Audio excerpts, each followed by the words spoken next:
English మాట్లాడడానికి భయపడుతున్నారా? అయితే మీకోసమే ఈ స్పోకెన్ ఇంగ్లీష్ క్లాసెస్. వెంటనే కాల్ చేసి జాయిన్ అవ్వండి. Hello Andy, I'm Anita and I'm here with you all to tell you all another concept in spoken English.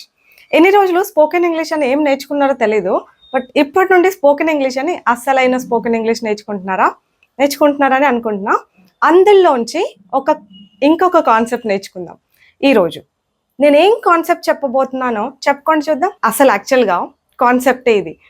మనం ఎవరికైనా ఫోన్ చేసి ఎక్కడున్నానో చెప్పుకో, నేనేం తిన్నానో చెప్పుకో, ఇట్లా అంటాం రైట్. మనం చెప్పండి చూద్దాం చెప్పుకో ఇట్లా అంటాం రైట్ కదా తెలుగులో. ఇట్లాంటి ఒక ప్యాటర్న్ ఏంటి, దాని సెంటెన్సెస్ ఎట్లా, real time spoken English, in fact తెలుగులో ఎట్లా అంటాం, ఇంగ్లీష్లో ఎట్లా అంటాం, ఇదంతా ఈరోజు చూద్దాం.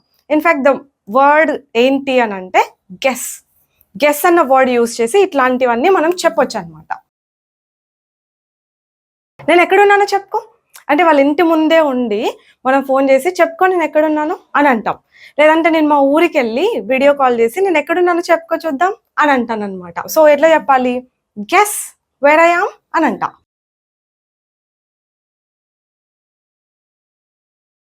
గెస్ వేర్ ఐ యామ్, నేను మీకోసం ఏదైనా తెచ్చుంటాను, ఇట్లా వెనక దాచుకొని నేను మీకోసం ఏం తెచ్చానో చెప్పుకోండి అట్లా అనాలనుకోండి. ఎట్లా? Guess what I brought for you అని అనాలి.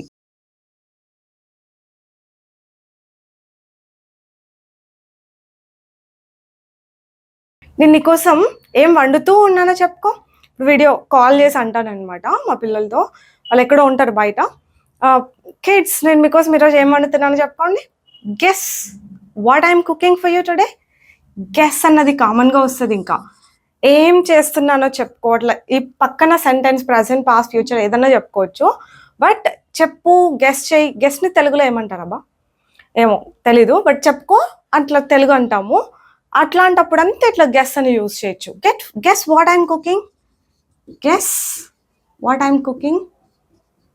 నేను ఈ కాన్సెప్ట్ చెప్పిన ప్రతిసారి అందరికి వచ్చిన డౌట్ ఏంటంటే, క్వశ్చన్ కదా మనం అడుగుతున్నది, గెస్ వేర్ ఆమ్ ఐ కదా అనాలి.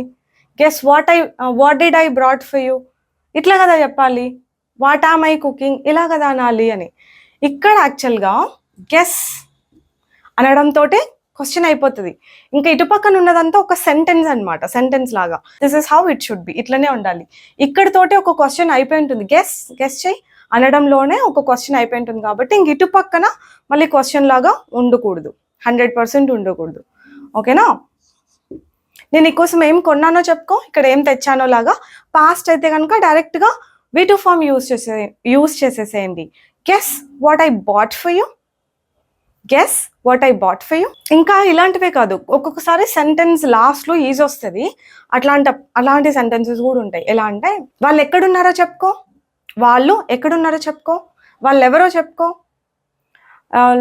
ఇంకా నా పేరేంటి చెప్పుకోండి, ఇట్లాగ అనమాట. Guess what my name is,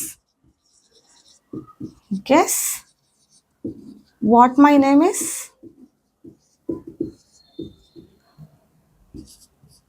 నేను ఎక్కడి నుంచి అని చెప్పండి చూద్దాం. ఇట్లా guess where I am from, guess where I am from.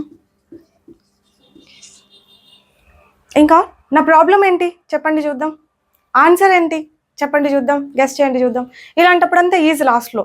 Guess what the answer is, guess what the answer is, guess what the solution is, guess what the problem is, ఇలాగా.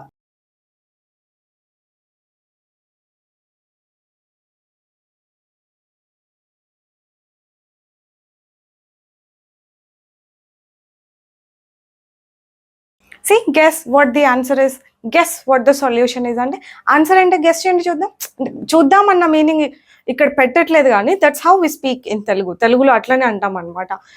Guess చేయండి, నా పేరేంటి guess చేయండి, problem ఏంటి guess చేయండి, answer ఏంటి guess చేయండి, guess చేయండి నా పేరేంటి అని చెప్పాలంటే guess what my name is.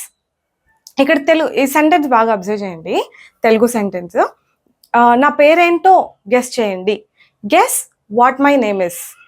ఇక్కడ ఎందుకు మనం సెంటెన్స్ లాగా, I mean guess what is my name అని ఎందుకు అనము అని అంటే, నా పేరేంటో గెస్ చేయండి అని అంటున్నాం తప్ప నా పేరేంటి అని రావట్లేదు.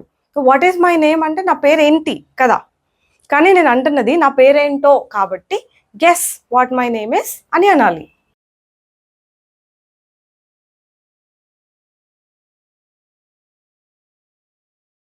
నేను ఇక్కడ హార్డ్లీ గెస్ వాట్ అని యూజ్ చేశాను, బట్ మనం వాటే కాదు చాలా క్వశ్చన్ వర్డ్స్ మనం ఇక్కడ గెస్ అని యూజ్ చేయొచ్చు.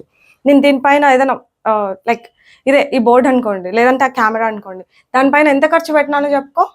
Guess how much I spent on it. Past కదా, so guess how much I spent on it. నా సాలరీ ఎంతో చెప్పుకోండి. You can't guess, but sentence ఎట్లా చెప్పాలి, ఐ మీన్ క్వశ్చన్ ఎట్లా అడగాలి అంటే guess how much my salary is, guess how much my salary is అని చెప్పాలన్నమాట. గెస్ హౌ మచ్ అని యూజ్ చేసాం ఇక్కడ చూడండి. నేను ఎక్కడికి వెళ్ళానో చెప్పుకో. Guess where I went. చూడండి ఇక్కడ వేర్ యూజ్ చేసాం. గెస్ వేర్ ఐ వెంట్, ఎక్కడికి వెళ్ళానో చెప్పుకోండి. గెస్ వేర్ ఐ ఆమ్ లాగా, నేను ఎక్కడున్నానో చెప్పుకోండి లాగా. వాట్, వేర్, వెన్ కూడా చెప్పొచ్చు. నేను ఎప్పుడు వచ్చానో చెప్పుకో, పొద్దున వచ్చా నేను అట్లాగా. Guess when I came, guess when I came అని అంటాం. నేను ఇది ఈ వే ఎలా కనిపెట్టానో చెప్పుకోండి. Guess how I found this way, guess how I found this way. నా హెయిర్ ఎంత లాంగ్ ఉంటుందో చెప్పుకోండి. Guess how long my hair is, guess how long my hair is. నా ఫ్రెండ్ ఎవరో చెప్పుకోండి. Guess who my friend is. ఇట్లా ఎన్ని పడితే అన్ని. మా బ్రదర్ ఎవరో చెప్పుకోండి, ఫేమస్ ఫిల్మ్ యాక్టర్ తెలుసా. ఇలా ఎగ్జాంపుల్ మాత్రమే. ఇలా నా ఫ్రెండ్ ఎవరో చెప్పుకో చూద్దాం. Guess who my friend is. అట్లాగా who, what, where, when, how much, how long, ఇట్లా అవన్నీ చెప్పుకోవచ్చు మనం. నేను రోజులో ఎన్ని గంటలు వర్క్ చేస్తానో చెప్పుకోండి చూద్దాం. చెప్పండి, తెలుసా? Guess how long I work in a day. చూడండి, how long. Guess how long I work in a day. నేను రోజు ఎంత దూరం నడుస్తానో చెప్పండి చూద్దాం. Guess how far I walk every day. Guess how far I walk. ఇట్లాగా ప్రతి క్వశ్చన్ వర్డ్ని యూజ్ చేసి, ఇది స్పోకెన్లో నిజంగా చాలా ఫ్రీక్వెంట్గా యూజ్ చేస్తాం తెలుసా. చాలా హెల్ప్ అవుతుంది, నోట్ చేసుకోండి. ప్రతి క్వశ్చన్ వర్డ్తోనూ ఈ రోజు నుంచి వాడడానికి ట్రై చేయండి. ఇప్పటి నుండి ఇట్లాంటి సెంటెన్సెస్ ఎక్కడ కనిపించినా వినిపించినా మీకు అనితనే గుర్తు రావాలి, ఓకేనా? అంత ఎక్కువగా ప్రాక్టీస్ చేయాలి అని చెప్తున్నా. అప్పుడు విన్నాం అనిత చెప్పింటే క్లాస్లో, ఒక వీడియో చూసామన్నట్టు గుర్తు రావాలన్నమాట. అంత కేర్ఫుల్గా వినండి, అంత మంచిగా ప్రాక్టీస్ చేయండి, ఓకేనా? That's it for today. ఇంకొక కాన్సెప్ట్తో మళ్ళీ కలుస్తాను. Bye bye, take care.